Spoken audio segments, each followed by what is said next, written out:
Hi everyone, मैं सत्यम आज फिर आपके सामने हाजिर हूँ द हिंदू का एक एडिटोरियल लेकर, जिसमें हम लोग कुछ डिस्कशन करेंगे और जानने का प्रयास करेंगे, कुछ इन्फॉर्मेशंस गेन करेंगे। आपको बता दूं कि आज का जो हिंदू का एडिटोरियल है, वो नरेंद्र मोदी जी के द्वारा जो स्पीच दिया गया था on the auspicious day of 15th of अगस्त, तो उसी का एक और हिस्सा है, जिसमें उन्होंने कुछ बातों का जिक्र किया किया था, खास करके प्रधानमंत्री Awas Yojana for urban areas. तो उसी का कुछ पार्ट है, उसी का एक हिस्सा है, कुछ इसेंस है जिसको हम लोग आज समझने का प्रयास करेंगे। ये जो एडिटोरियल है वो फुल्ली बेस्ड है हाउसिंग फॉर ऑल, मतलब जो स्कीम उनके द्वारा इम्प्लीमेंट किया गया था, लॉन्च किया गया था 25 जून 2015 को, प्रधानमंत्री आवास योजना अर्बन। तो उसी बातों का जिक्र किया गया था इसमें कि सभी को घर दिया जाएगा, हाउसिंग फॉर ऑल, एक ऐसा स्कीम जिससे हेल्प किया जाएगा अर्बन पुअर को, जो शहर शहर में जो गरीब लोग हैं, जो जिनके पास घर नहीं है, उनको आवास मुहैया कराया जाएगा। तो कुछ रूल्स रेगुलेशंस, क्या क्या इनिशिएटिव्स लाए गए हैं, बहुत सारी एजेंसियों को बताया जा रहा है कि किस तरह से उनको रिस्पॉन्स करना है, ताकि आसानी से वो लोग एक्सेस कर पाएँ। तो आज का जो एडिटोरियल है, कुछ डेटा इसमें लिखा गया है प्रधानमंत्री अर्बन प्रोग्रेस में, कि कितने हाउसेज सैंक्शन किए गए, स्वीकृत किए गए, कितने पैसे लगाए गए हैं इसमें, कितने ग्राउंड रियलिटीज़ क्या-क्या है। तो कुछ डेटा है जो आपके सामने है, आप देख सकते हैं। Addressing houses shortage in urban areas requires urgent and concerted efforts, मतलब कि आप जब कोई भी स्कीम लॉन्च किया जाता है, तो इट्स वेरी इंपॉर्टेंट कि उनकी उसकी ग्राउंड रियलिटीज़ को जानना, उसको एसेस करना कि ग्राउंड लेवल पे वो कितना वैलिड है, उसकी लेजिटिमेसी जो है वो कितना है। तो अगर हाउसेस जो है, हाउसिंग का जो शॉर्टेज है, उसको अगर एड्रेस करना है, उसको अगर इरेडिकेट करना है, उस शॉर्टेज को, उस स्कार्सिटी को, तो ज़रूरत इस बात की है कि अर्जेंट और कंसर्टेड एफर्ट चाहिए, कोलैबोरेटिव एफर्ट की ज़रूरत है, जो कोऑर्डिनेटेड एफर्ट है, बहुत सारी एजेंसियाँ जो हैं, बहुत सारे जो लोग हैं, तो सभी लोग का कोलैबोरेटिव जब तक एफर्ट नहीं होगा, तब तक हम इस प्रॉब्लम को, इस शॉर्टेज को इरेडिकेट नहीं कर पाएंगे, एड्रेस नहीं कर पाएंगे। आपको बता दूं कि जो ये स्कीम है, तो इस स्कीम के तरह बताया गया कि लोगों को रिलीफ दिया जाएगा इंटरेस्ट रेट्स में, जब भी वो लोन लेंगे बैंक से अपने घर को बनाने के लिए, कंस्ट्रक्ट करने के लिए। आइए हम लोग एक एक लाइन्स करके इस एडिटोरियल को पढ़ना स्टार्ट करते हैं और समझने का प्रयास करेंगे। The announcement by prime minister Narendra Modi of a scheme to help the urban poor build houses in cities is a signal that the government is to undertake one more plan to address the problem of a shortage in urban housing. क्या बताया जा रहा है कि जो announcement किया गया, the announcement किनके द्वारा किया गया, तो by prime minister Narendra Modi of a scheme, और किस चीज़ का अनाउंसमेंट किया गया, किस चीज़ का प्रोक्लेमेशन किया गया, घोषणा किया गया, तो एक स्कीम का। और स्कीम किस चीज़ के लिए है, तो स्कीम है to help the urban poor build houses, जो अर्बन में पुअर बिल्ड हाउसेस हैं उनको हेल्प करने का जो स्कीम है, और जो घोषणा किया गया प्रधानमंत्री नरेंद्र मोदी जी के द्वारा इन सिटीज़ में, इज ए सिग्नल, वो जो घोषणा है एक सिग्नल है, एक जेस्चर है। क्या है? एक जेस्चर है, एक साइन है। किस चीज़ का है? कि गवर्नमेंट जो है इज टू अंडरटेक, गवर्नमेंट क्या है, अंडरटेक करने वाली है, इज टू टेक अप, मतलब बिगिन करने वाली है, शुरू करने वाली है, वन मोर प्लान, एक और प्लान को। किस लिए शुरू करने वाली है? ताकि वो एड्रेस कर सके, किस चीज़ को एड्रेस करना है, जो प्रॉब्लम है, जो समस्या है, उसका समाधान कर सके। और समस्या किस बात का है, तो of A shortage in urban housing, urban housing में शॉर्टेज है। तो इसी समस्या का समाधान करने के लिए एक और प्लान शुरुआत किया गया, और ये एक सिग्नल है गवर्नमेंट का कि अर्बन जो पुअर बिल्ड हाउसेस हैं उसको क्या किया जाए, हेल्प किया जाए, ताकि वो शॉर्टेज को इरेडिकेट किया जा सके। नेक्स्ट पैराग्राफ में हम लोग चलते हैं। इवन 5 months अगो, 5 मंथ पहले भी, इट्स स्टैंड, इनका जो स्टैंड था, इनका जो स्टांस था, इनका जो रवैया था, वाज दैट, वो क्या था, no new housing scheme had been envisaged, कोई भी नया housing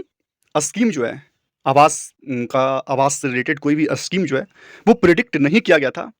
following the extension of the प्रधानमंत्री आवास योजना, आवास योजना जो पहले से लॉन्च किया गया था, उसको एक्सटेंशन दिया गया, उसको बढ़ाया गया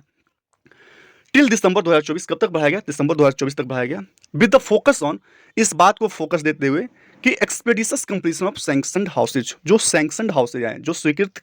किया गया हाउसेज है, उसको शीघ्र से शीघ्र किया जाए, कंप्लीट किया जाए। और कोई भी ऐसा प्रिडिक्शन नहीं था, ऐसा कोई भी फोरकास्ट नहीं किया गया था कि कोई भी नया स्कीम हाउस से रिलेटेड, हाउसिंग से रिलेटेड लाया जाएगा, ऐसा कोई भी प्रिडिक्शन नहीं था। सिर्फ प्रिडिक्शन ये था, और ये बताया गया था कि जो स्कीम पहले से चल रहा है उसको दिसंबर 24 तक उसको एक्सटेंड किया जाएगा। बट एन अप्रेजल ऑफ प्रधानमंत्री आवास योजना अर्बन, लेकिन एक अप्रेजल होता है प्रधानमंत्री आवास योजना अर्बन का, अप्रेजल कहें तो असेसमेंट होता है एक उसका। तो उस असेसमेंट में क्या होता है कि have caused the shift in stance, उनकी जो स्टांस वाले थी कि कोई भी हाउसिंग से रिलेटेड कोई भी अब स्कीम आने वाली नहीं है, लेकिन जब अप्रेजल किया गया, जब असेसमेंट किया गया, जब इवैल्यूएशन किया गया, तो उनका जो स्टांस था उसमें कहीं ना कहीं शिफ्टिंग हुआ, वो कहीं ना कहीं चेंज हुआ। अब ये स्टांस में चेंज होना ये इंडिकेट करता है, ये संकेत करता है कि हाउसिंग फॉर ऑल, जो उनका जो नारा है कि सभी को आवास दिया जाएगा, तो ये जो हाउसिंग फॉर ऑल का जो रेगुलेशंस लाया गया था, जो इम्प्लीमेंट किया गया था इनिशिएटिव्स को, is still a long way away, वो अभी पूरा करना मतलब वो अभी काफ़ी दूर है। In the last 8 years since the launch of प्रधानमंत्री आवास योजना अर्बन, पिछले हम लोगों ने पढ़ा कि ये जो इनिशिएटिव्स है 25 जून 2015 को लॉन्च किया गया था, 8 साल हो गए हैं। तो उस 8 साल से only 2/3 of the sanctioned houses, means जितने भी सैंक्शनड हाउसेज हैं, जितने भी स्वीकृत आवास हैं, तो उसका सिर्फ 2/3, और हम लोग कह सकते हैं कि 76.25 lakh houses out of about 1.19 crore sanctioned was either completed or handed over as on August 14। Data है कि अगस्त 14 तक टोटल 1.19 करोड़ सैंक्शनड हाउसेस में 76.25 लाख हाउसेज जो है क्या हुआ, स्वीकृत किया गया है। मतलब only 2/3 of the sanctioned houses, मतलब 76.25 lakh houses of about 1.19 crore में सैंक्शन किया गया है, वर आइदर कंप्लीटेड, वो या तो कंप्लीटेड है या तो हैंडेड ओवर कर दिया गया है। अगस्त 14 तक ये डेटा है। नेक्स्ट क्या है कि the central assistance released was 1.49 lakh crore, means centre के द्वारा जो भी असिस्टेंस, जो भी सहयोग मुहैया कराया जाएगा, जो रिलीज किया गया था वह कितना था, 1.49 लाख करोड़ था। फिर बताया गया कि the centre share has been limited,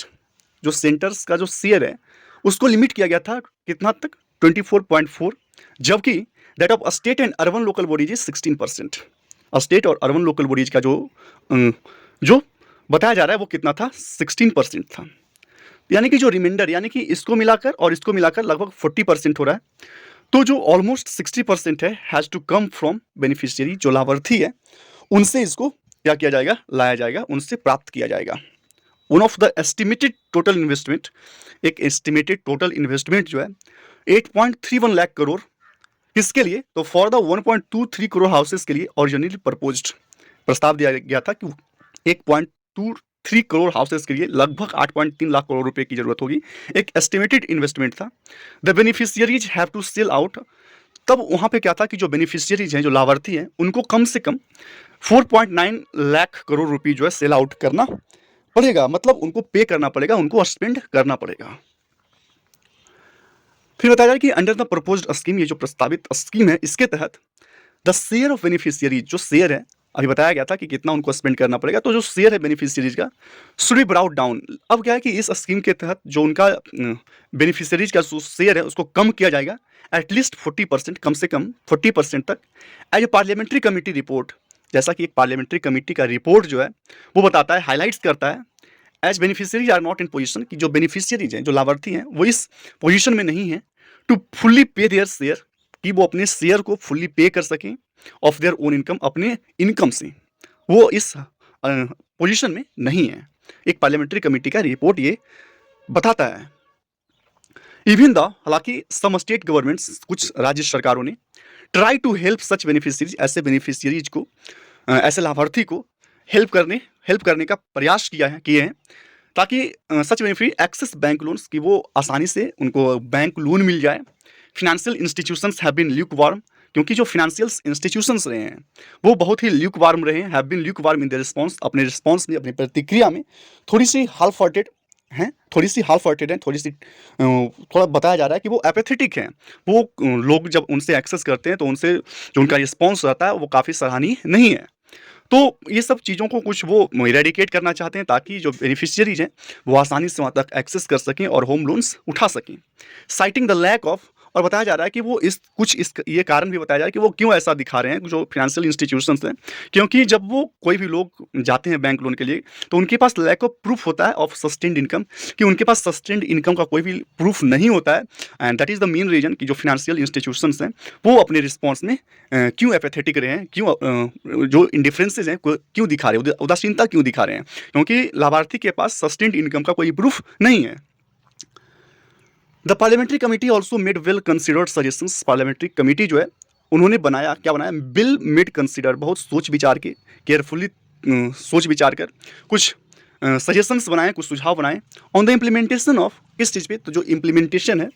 प्रधानमंत्री आवास योजना अर्बन का। And the government would do well to examine them, और गवर्नमेंट का काम है कि उसको अच्छे तरह से एग्जामिन करे them while drying of the proposed scheme, जब वो ड्रॉप करे, जब वो फॉर्मुलेट करे, फ्रेम करे इस प्रपोज्ड स्कीम के बारे में कुछ भी रेगुलेशंस अगर बनाए तो उसके पहले ज़रूरत इस बात की है कि उसको ग्राउंड रियलिटीज तक जाकर उसको क्या करे, एग्जामिन करे, केयरफुली एग्जामिन करे। The committees most significant recommendation, उस पार्लियामेंट्री कमेटी का जो सबसे सिग्निफिकेंट, जो सबसे इम्पेरेटिव जो रिकमेंडेशंस था, इज ऑन द नीड, वो किस चीज़ पे है, वो ज़रूरत पे है, to drop uniform and fixed assistance, जो यूनिफॉर्म और fixed assistance across the country था उसको ड्रॉप किया जाए, उसको हटाया जाए, है ना। मतलब कोई भी जैसे लाभार्थी है तो सभी लाभार्थी के लिए, चाहे वो किसी भी टोपोग्राफी से हो, किसी भी एरियाज से हो, तो सभी के लिए यूनिफॉर्म और फिक्स जो असिस्टेंस है, जो मुहैया कराया जाएगा असिस्टेंस, वो सभी के लिए फिक्स होना, ये सही नहीं लगा। और इसी बात को जो कमिटी है वो रिकमेंड करते हैं कि इस बात को, यूनिफॉर्म और फिक्स असिस्टेंस की जो रणनीति है उसको हटाना पड़ेगा, और ये सबसे सिग्निफिकेंट रिकमेंडेशंस में था। एंड एडॉप्ट, और बताते हैं कि उनको एडॉप्ट करना चाहिए, अपनाना चाहिए a flexible arrangement, flexible arrangement instead, उसके बदले में उनको फ्लेक्सिबल अरेंजमेंट करवाना चाहिए। और वो फ्लेक्सिबल जो अरेंजमेंट होगा वो किस चीज़ पे डिपेंड करेगा, तो डिपेंडिंग ऑन द टोपोग्राफी, मतलब जो टोपोग्राफी है, जो physical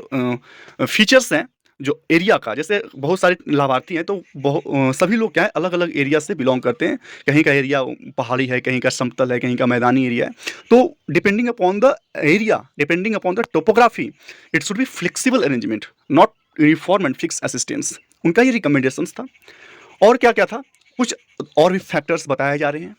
regions behind the poor quality of the houses and the prevalence on occupancy to should be gone out, और एग्जामिन करने के समय इस बात पे भी ध्यान देना चाहिए कि क्या क्या रीजन्स हैं। Poor quality of the houses, जो हाउसेस बनाए जा रहे हैं उसकी जो क्वालिटी है वो काफ़ी पुअर है, और जो प्रिवेलेंस ऑफ अनऑक्यूपेंसी है, मतलब घर तो बना दिए गए लेकिन उसको कोई ऑक्यूपाई नहीं कर रहा है, तो ये सब कारण के पीछे मुख्य रीजन क्या है, कहीं ना कहीं उसको भी गोन आउट करना पड़ेगा, उसको भी एग्जामिन करना पड़ेगा डिटेल में। High land cost, floor space index restrictions and multiple certifications from different agencies. High land cost, floor space index restrictions, मतलब फ्लोर एक होता है फ्लोर स्पेस इंडेक्स, और होता है एक, उसी को एक और नाम से हम लोग जानते हैं फ्लोर एरिया रेशियो। ये क्या होता है कि जो maximum permissible floor area as a land that is builder can build on a port of land, एक प्लॉट ऑफ लैंड है तो उस पर मैक्सिमम परमिसेबल फ्लोर कितना है, कि कितना फ्लोर आप बना सकते हैं, इसी को हम लोग क्या बोलते हैं, फ्लोर स्पेस इंडेक्स रिस्ट्रिक्शंस बोलते हैं। तो हाई लैंड कॉस्ट्स और फ्लोर स्पेस इंडेक्स रिस्ट्रिक्शंस और बहुत सारे मल्टीपल सर्टिफिकेशंस, मतलब बहुत सारे डॉक्यूमेंटेशन फ्रॉम डिफरेंट एजेंसीज, बहुत सारे एजेंसीज के यहाँ से, आर फैक्टर्स, ये कुछ फैक्टर्स बताए जा रहे हैं जो डिटरमाइन करता है सक्सेस ऑफ अर्बन हाउसिंग, जो प्रधानमंत्री जी के द्वारा जो प्रधानमंत्री आवास योजना अर्बन के लिए लाया गया है, तो उसके लिए high land cost, floor space index restrictions और बहुत सारे डॉक्यूमेंटेशन, सर्टिफिकेशन, ये कुछ फैक्टर्स हैं जो डिटरमाइन करते हैं कि जो योजना है, जो अर्बन हाउसिंग का जो योजना है वो कितना सक्सेस करेगा। दिस कॉल्स फॉर, ये डिमांड करता है, कॉल फॉर करता है सेंट्रल गवर्नमेंट ऑर्गेनाइज्ड डिस्कशन, कि जो सेंट्रल गवर्नमेंट है, जो केंद्र की सरकार है, वो एक ऑर्गेनाइज्ड तौर पे डिस्कशन करे विद द रेलिवेंट एजेंसी, जो भी इस काम में, इस इम्प्लीमेंटेशन में, इस इनिशिएटिव्स के इम्प्लीमेंटेशन में जो भी एजेंसियाँ इंगेज हैं, तो वो सारी एजेंसियाँ से वो ऑर्गेनाइज डिस्कशन करें, such as the state government, जो स्टेट गवर्नमेंट है, लोकल बॉडीज हैं, अर्बन प्लानिंग बॉडीज हैं, एंड अर्बन सेक्टर प्रोफेशनल्स हैं, फाइनेंशियल इंस्टीट्यूशंस एंड एक्टिविस्ट हैं, वो सभी एजेंसियाँ से केंद्र सरकार का ये कर्तव्य बनता है कि वो ऑर्गेनाइज तौर पर डिस्कशन करें, क्योंकि as there is enough time for the union government, क्योंकि यूनियन गवर्नमेंट के पास इनफ टाइम है टू फॉर्मुलेट न्यू स्कीम, कि वो न्यू स्कीम बनाए, उससे पहले वो एक ऑर्गेनाइज वे में एक यूनिफॉर्म वे में डिस्कशन करें सारी एजेंसियां से जो भी इस इनिशिएटिव्स में शामिल हैं। दिस टाइम इस समय क्या होगा, the objective should be to draft a floor proof scheme so that housing for all no longer remains a slogan but becomes a reality in the tangible future. मतलब इस समय जो स्कीम बनाए तो उसका ऑब्जेक्टिव होना चाहिए to draft a floor proof scheme, एक ऐसा स्कीम होना चाहिए जो फ्लोर प्रूफ होना चाहिए, ग्राउंड रियलिटीज पे सही होना चाहिए, सो दैट ताकि जो हाउसिंग फॉर ऑल का, सभी के लिए आवास का जो नारा है, जो स्लोगन है, वो स्लोगन ही सिर्फ ना रहे, वो एक रियलिटी के तौर पे भविष्य में उसको देखा जाए कि इसको ग्राउंड रियलिटीज तक इसको इम्प्लीमेंट किया गया था और भविष्य में ये एक वास्तविकता के तौर पे उभरे, न कि एक नारा के तौर पे उतरे, एक स्लोगन के तौर पे उतरे। So the need is that एक ऑर्गेनाइज्ड डिस्कशन हो ताकि लोग जो हैं वो इजिली एक्सेस कर पाएँ और इस स्लोगन में अपना योगदान निभा सकें, इसको सही करने में, इसको सक्सेस साबित करने में। Now this is the end of this editorial and I believe कि आपको समझ में आया होगा। At last once again I would like to request you all that please like and subscribe this channel if you are new to this one. फिर हम लोग कल मिलते हैं, तब तक के लिए धन्यवाद। Have a nice day and bye bye all of you.